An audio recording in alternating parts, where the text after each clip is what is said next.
Jadi artinya adalah ini merasa tak dianggap. Kenapa PDIP merasa tidak menganggap PSI nih? Padahal kan PSI yang jelas awal dukung Pak Ganjar, Bang Masinton. Ya, pertama ketika teman-teman PSI menyampaikan dukungan kepada Pak Ganjar, posisi PDI Perjuangan ya secara resmi belum memiliki calon presiden. Karena apa? Bu Mega belum mengumumkan siapa nama calon presiden yang resmi diusung oleh PDI Perjuangan. Karena Bu Mega mengumumkan calon presiden dari PDI Perjuangan yaitu Mas Ganjar Pranowo itu pada tanggal 21 April 2023 yang lalu.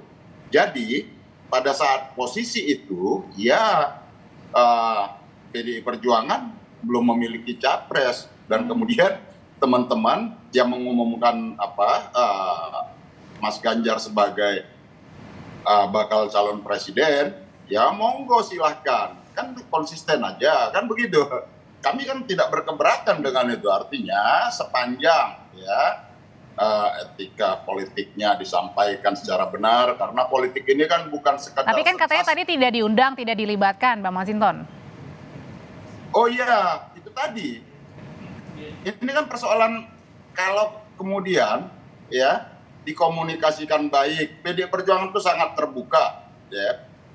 Contoh umpama dengan ketika beberapa partai politik yang secara resmi menyampaikan dukungannya kepada Mas Ganjar, kan itu dikomunikasikan dan kemudian dilakukan pertemuan-pertemuan informal maupun pertemuan secara formal.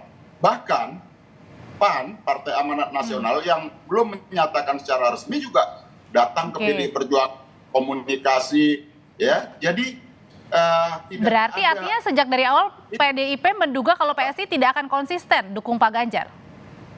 Saya nggak tahu, itu tanyakan kepada Bung Ade Armando itu. Tapi yang tentu bagi kami adalah ya politik itu kan persoalan konsistensi.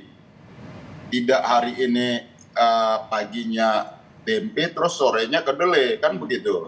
Ya, tentu bagi kami adalah politik itu bukan sekedar sensasi, tapi politik substansi, kira-kira seperti itu. Kalau gitu Mas Burhan, kenapa sih kira-kira melihat kalau PSI ini yang di awal gencar mendukung Pak Ganjar, tapi belakangan mesra? Apakah karena memang tadi merasa PSI ditinggalkan atau mungkin tidak diajak sama PDIP? Nah, begini ya, Audrey ya, kalau dari sisi antagonisme politik antara PSI dan PDI Perjuangan kan tidak hanya terlihat pada saat PSI dianggap mengumumkan capres Ganjar Pranowo yang notabene adalah kader PDI Perjuangan sebelum minta izin sama ketua umumnya. Tapi bukan hanya pada waktu itu saja. Sejak 2019 ada semacam hubungan yang diam-diam kurang harmonis, terutama karena PSI dianggap mengambil basis partai atau konstituen PDI Perjuangan dari segmen non-muslim.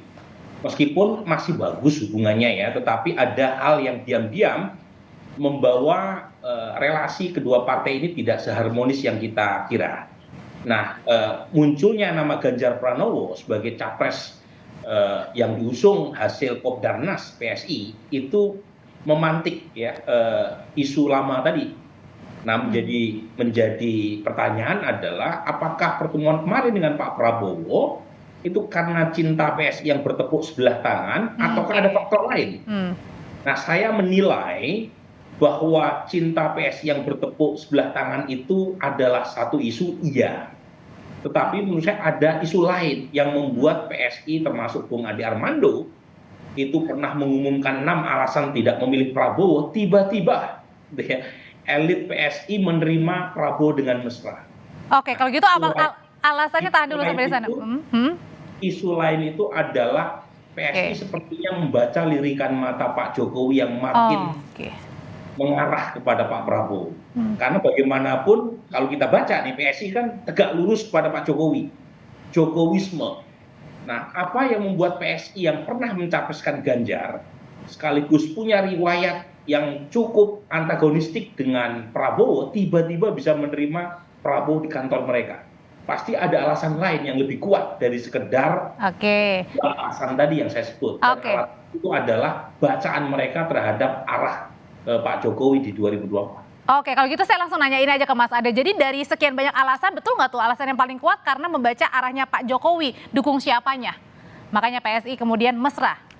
Ya, saya nggak bisa katakan mana yang lebih kuat ya. Tentu aja kami ini tidak mau kelihatan juga sebagai partai yang dengan mudah berubah-ubah arah anginnya kan. Tadi dikatakan pagi makan apa, nanti malamnya makan tempe atau apapun ya. Tapi kami sudah sebetulnya menunjukkan cukup lama ya sikap yang sangat mendukung saya, termasuk saya ya, yang mendukung Pak Ganjar.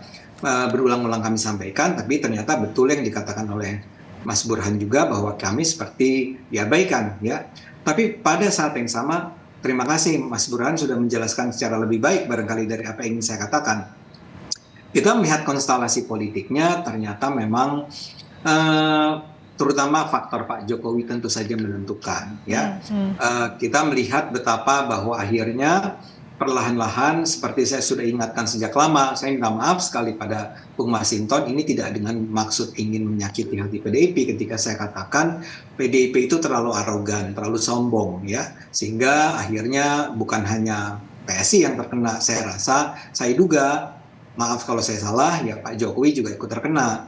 Nah, Pak Jokowi sekarang kelihatannya, saya nggak bilang bahwa Pak Jokowi sekarang sudah mendukung Prabowo, tapi kedekatan beliau dengan Pak Prabowo itu bisa terlihat mengalami peningkatan dari waktu ke waktu. Dan pada saat yang sama, seperti juga pernah saya sampaikan, saya melihat ada ketidaknyamanan antara Pak Jokowi dengan PDIP. Nah, ketika itulah, ketika kami ulang ya, sebetulnya ini adalah kunjungan yang ya kami sebagai pihak tuan rumah yang didatangi oleh tamu. Ya, kami menerima Pak Prabowo dengan sangat gembira.